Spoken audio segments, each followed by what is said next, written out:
When you think of Roman amphitheaters, the Colosseum probably comes first to mind.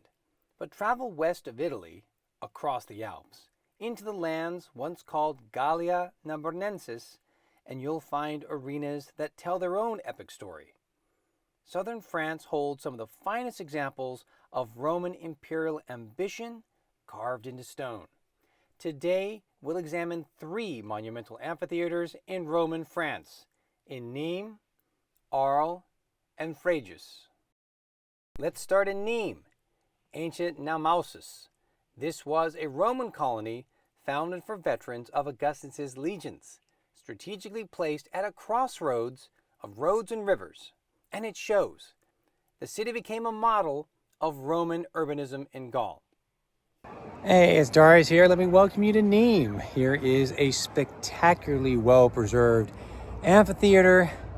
This is a great city of the imperial age, and it's a site that we can explore and get a sense of what Rome was doing here and what Rome left behind here in the magnificent city of ancient Neim. Here, Augustan propaganda wasn't just inscribed, it was built into everyday life. The Maison Carrée, a near-perfect Roman temple of limestone, still stands in the city center for us to admire. It has inspired centuries of architects for its clean lines and ornate details. Due to an abundance of water from a local spring, a sprawling complex was created that enhanced under Augustus.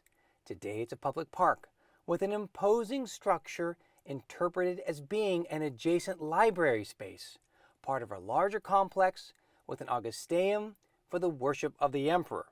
Outside the city, part of the extensive aqueduct of the city still stands, the Pont du Gard, an aqueduct that still stuns with its engineering as it crosses the Gard River, standing nearly 50 meters in height.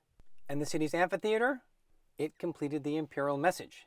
Built in the late 1st century AD, circa 100, possibly under the Flavians, it could hold up to 24,000 spectators.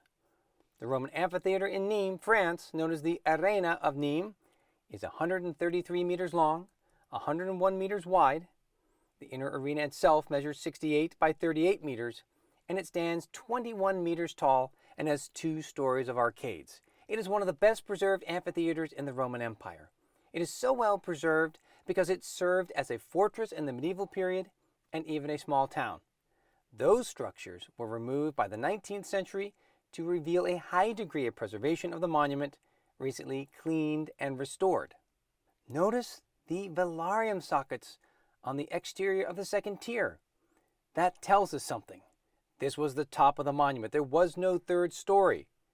It was just a crowning parapet. Other features are in the local museum today, including these sculptures and reliefs. Nîmes wasn't mimicking Rome, it was projecting Rome.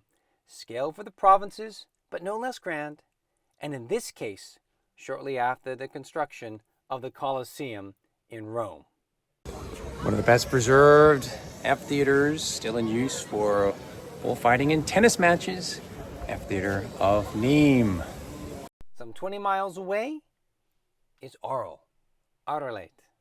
In Roman times, Arles was a maritime gateway for Gallia. The Rhone River connected the city to the Mediterranean and ultimately Rome.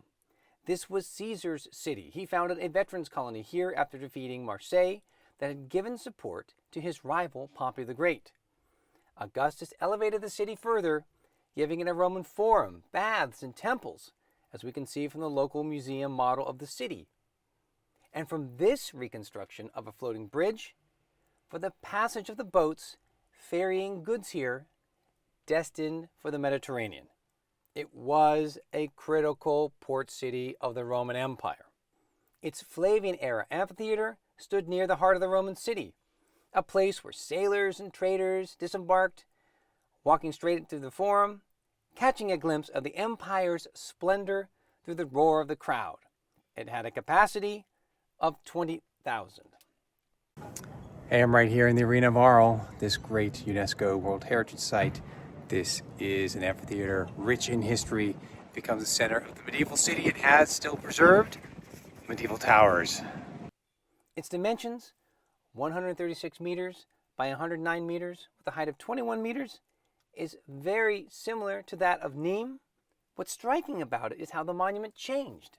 In the Middle Ages, when civic life collapsed and defense became the priority, 4 watchtowers were added. The arena became a fortress. People lived inside. And eventually, the whole city dwindled down to this one space as a village, a castle, a memory of empire refitted for survival. We can see from many drawings, before clearing out and restoration, that it once contained 120 houses, a small, consolidated and fortified Arles of the Middle Ages. Look at these incredible paintings and drawings of how the amphitheater had become the core of the medieval town.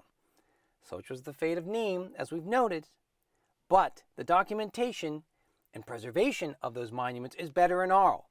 And look at those towers that are still intact. Finally, let's look at Fréjus, Forum Julii, which was Rome's naval outpost on the Ligurian coast. It was established by Julius Caesar himself around 49 BC as a colony for his veterans, but under Augustus it flourished as a key naval base, complete with a military port, a theater, baths, and of course an amphitheater. And like many cities in Gaul, Fréjus was carefully planned. A cardo and a Romanized grid, a forum laid out with Augustan logic, the amphitheater fit into this urban scheme, a blend of entertainment, imperial loyalty, and civic pride. It's an amphitheater of Fréjus, Forum Julii, very important port city in southern Gaul, and they've taken this massive amphitheater and transformed it into arena for spectacles in use still today. Today, the amphitheater is only partially preserved, but its oval footprint and surviving walls hit at a capacity of about 10,000. Not colossal, but practical.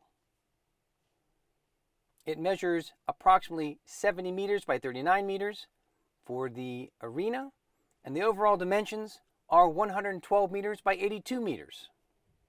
So what did these monuments tell us? They're all built along vital arteries, like the Via Domitia, connecting Italy to Spain, or the Via Agrippa, reaching into the heart of Gaul. Roman amphitheaters in Gaul aren't just echoes of the Colosseum, they're adapted, local, but always imperial. Some amphitheaters were embedded in landscapes, built into hollows or hillsides. Others, like Nîmes and Arles, were placed front and center, freestanding on solid blocks of stone and concrete, part of the showpiece cities of the empire. These were stages, not just for gladiators and animals, but for Rome's greatest performance, the empire itself. In concrete and limestone, Rome spoke a language of power and permanence. And here in Roman Gaul, that language still echoes. Thanks for watching Ancient Rome Live. Subscribe for more journeys into the ancient world.